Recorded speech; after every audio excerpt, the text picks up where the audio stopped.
Good evening, everyone. David McCoy here, Ochimo Properties, Real Estate Matters. Well, today I was driving around and it was a pretty day. It was warmer. It's getting to be close to spring here in Louisville, Kentucky as I do this video. And so it occurred to me that it is real estate season. Or at least it is for residential real estate. I think everybody pretty much knows that there's sort of a season for residential real estate. I think that spring tends to be the busiest time of the year, and summer also tends to be busy. Toward the end of summer, as people are going back to school, the activity slows a little bit, and then it picks up a little bit again, and then it slows down again during the holidays. There's always activity, but there are times of the year where it's busier than others. Well, there's also seasons for commercial real estate. And those seasons actually are a little different from the residential real estate.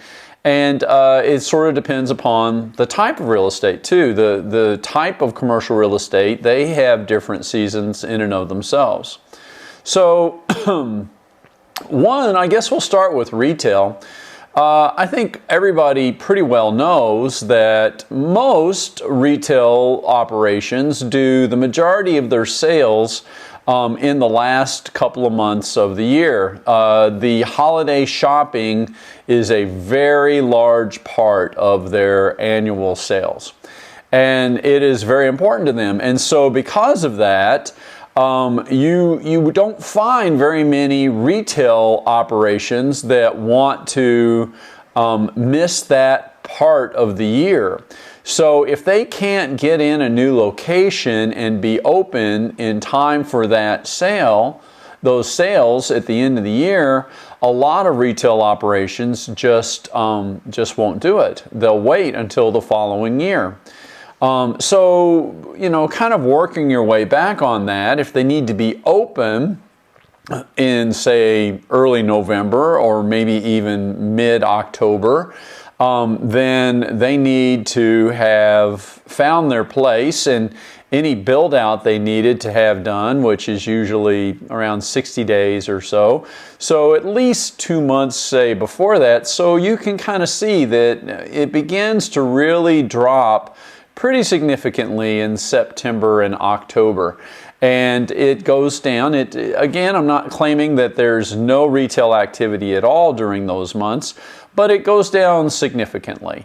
And then it kind of stays down until the following year. And usually, you know, January tends to be kind of a slow month for everything, but usually it won't start picking up again until, say, February or maybe March. Well, we also have seasons for land.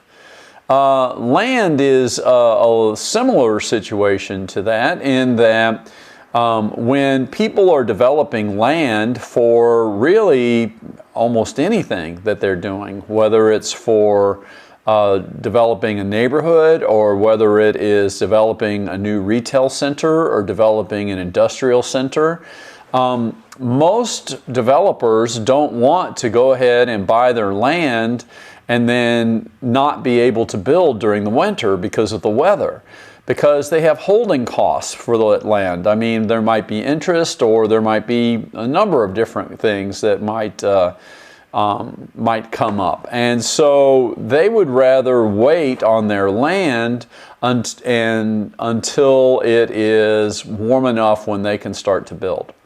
So because of that, you know, the busiest time for land tends to be in the early part of the year. January can be slow, but lots of times there'll be people looking. But say February and March, a lot of developers are trying to get their land tied up and ready so that they can start building when the weather gets warm, and finish their construction before it gets cold again. So those first few months of the year tend to be the busiest part of the year for land. Now again, it's not the only time, but But that is probably when a lot of people are looking. And then again, kind of like the retail, when it starts getting toward the end of the year, when it looks like if we get this land now, we're not going to be able to get it done, or at least get the work done, at least get it up out of the ground so that we don't have to worry about the ground and have it under roof, then that demand begins to slow down significantly. So, you know, the last part of the year, say the last quarter of the year, tends to be very slow for land. Whether that be commercial or residential, almost any of it, it becomes quite slow. Now, office, the thing with office is that usually when we're dealing with office space, the companies have to deal with their business cycle. And so the thing that happens with office space is that last quarter things slow down. It doesn't end completely, but it does slow down when we sort of get to the holidays.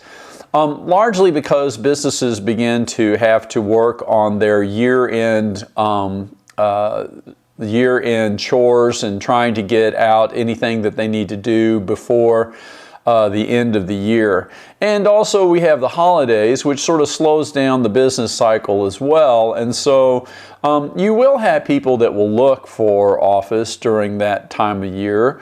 But I would say that it is a slower time in that part of the year. So we kind of, the office it's probably spring and summer is the busiest times, and then the end of the year things will slow down.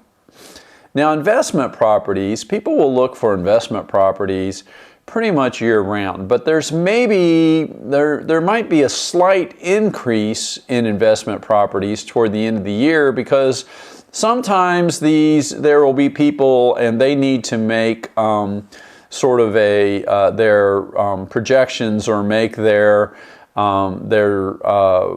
goals for the end of the year. And sometimes if they wait, it can change the tax situation for them.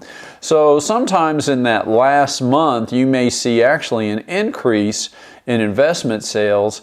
If there is, there will be some where people are doing it, but lots of times the increase is because of tax or legal reasons, that they have a deadline and kind of need to meet it before the year changes.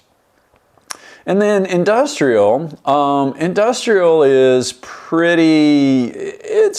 it also follows the season. I think, you know, just kind of again with the season at the end of the year, people are working on other things, but you'll still have demand for industrial. And I would say, in my opinion, the demand for industrial is probably the most stable of all of them.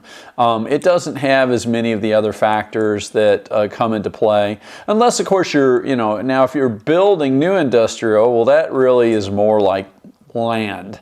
But if you are just, industrial space per se, I think it tends to be a little bit more even throughout the year. So there are different seasons for each of these, and kind of knowing that can, I think, can help you a little bit when you're trying to figure out if you're a landlord, or if you're a tenant or a buyer or a seller, to kind of understand those cycles. I think really can change the way that you see things, and also might change the way that you do things at different times of the year. So that's really it for now. I just thought that I would mention the different seasons of different real estate, and just thought that might be something that people might be interested in. And we're going to call it an evening. I hope everybody had a great day today, and I hope you have a great evening. So if you like this video, please click like for me. If you want to share it with somebody, please share it. And if you'd like to see more of these in the future, please hit subscribe. And thanks for watching, and I will see you next time. Take care. Have a good evening.